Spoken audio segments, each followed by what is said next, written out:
Fully entertainment மூவின்னு. தினத்தை நான் ஒன்று சொல்லணும், பத்திரிகாரன்ட்டு நான் சொல்கிறேன். ஒரு தடவை தேசிய விருது வாங்கும்போது ஆட்டோகிராஃப் படத்துக்கு சிறந்த என்டர்டைன்மெண்ட் ஃபில்ம்னு கொடுத்தாங்க. இங்கே அது சிறந்த பொழுதுபோக்கு படம் அப்படின்னு சொன்னோம்னா ஒரு கன்ஃபியூஷன் எனக்கு கூட வந்தது. சிறந்த பொழுதுபோக்கு படம் அப்படின்னு. அப்போ சிறந்த படம் வேறு, சிறந்த பொழுதுபோக்கு படம் வேறு அப்படின்னு. அப்புறம் தான் தெரிஞ்சது விஷயம் என்னென்னா, என்டர்டைன்மெண்ட்ற வார்த்தைக்கு மொழிபெயர்ப்பு பொழுதுபோக்கு கிடையாது. டைம் பாஸ்ன்ற வார்த்தை ஒன்றா பொழுதுபோக்குன்னு இருக்கலாம். என்டர்டைன்மெண்ட்ற வார்த்தை ரொம்ப பெரிய வார்த்தையாக தெரியுது. அது அப்புறம் தான் நான் கேட்டு தெரிஞ்சுக்கினேன்.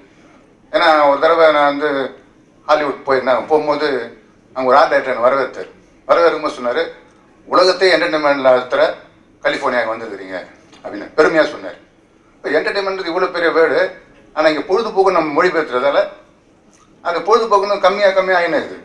அதில் அதுக்கு வேற ஒரு வார்த்தையை தயவுசெய்து இனி வரும் காலத்தில் எழுதுங்க. அவர் சொன்னார் என்டர்டைன்மெண்ட்டுக்கு வேறு மீனிங் இருக்குன்னு சொல்லிட்டு நான் கொஞ்சம் அதை எக்ஸ்டெண்ட் பண்ணிக்கிறேன். இந்த very word entertain comes from ஒரு கிரீக் வேர்டு, லாட்டின் ரூட். என்டர்டைன்மெண்ட்னா என்டர் அண்ட் டெனுவர்னா டு ஹோல்டு. ஒரு தியேட்டருக்குள்ளே போகிறோம், நம்ம பார்க்கும் அந்த காட்சி நம்மளை கழுத்து பிடிச்சி ஹோல்ட் பண்ணணும். Actually it should not loose. ஆனால் நம்ம என்டர்டைன்மெண்ட் மீனிங் கேளிக்கைன்னு அப்படி ஒரு பேர் கொடுத்துட்டோம். உள்ளே போனால் ஒரு குத்துப்பாட்டு, நான்லாம் குத்துப்பாட்டு தெய்வம் தான். அப்புறம் 6 ஃபைட் இருக்கும். அப்புறம் கிளைமேக்ஸில் ஹீரோலாம் பேசிகிட்டே இருக்கும் ஆக்சுவலாக. ஸோ இதுதான் என்டர்டைன்மெண்ட் அப்படின்னு சொல்லிட்டு வந்துச்சு. Entertainments you enter into the theatre, அந்த scene which is projected on the screen should hold you very tight. அது வெளியே வரும்போது ஒரு சேதுவாகவோ ஒரு இயற்கையாகவோ இல்லை அந்த மாதிரி ஒரு படங்களாக வெளியே வரணும். அதுதான் ஆக்சுவல் மீனிங் என்டர்டைன்மெண்ட் சொல்லிட்டு. பட் நம்ம அந்த கண்டெக்ஸ்டே மாற்றிட்டோம் actually.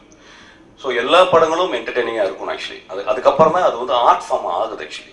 when it's accepted by all the people, all sort of people, and it also move the people and it gives so much of meaning. அது ஒரு மிகப்பெரிய ஒரு கலைப்படைப்பாக மாறுது ஆக்சுவலி. மிஷ்கின் சார் சொன்னார், entertainment film அது பொழுதுபோக்கு அப்படின்றது வார்த்தை, கேளிக்கைன்ற வார்த்தை. ஜனா சார் சொன்னார் அது என்ன அப்படின்னு சொன்னார்.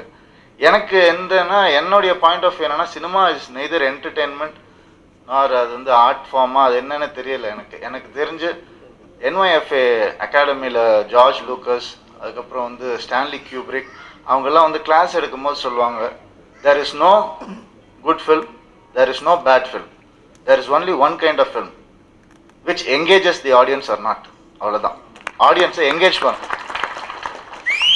ஸோ அது நீங்கள் என்டர்டெயின்மெண்ட்டாக வேணுமா, ஆடியன்ஸை என்கேஜ் பண்ணுற மாதிரியான ஒரு ஒரு ஒரு ஒரு விஷயம் நம்ம பண்ணிட்டோனாலே போகிறோம். அதுதான் சினிமாவாக. அதை நான் ஒரு பெரிய எக்ஸாம்பிளாக எடுத்திருக்கேன்.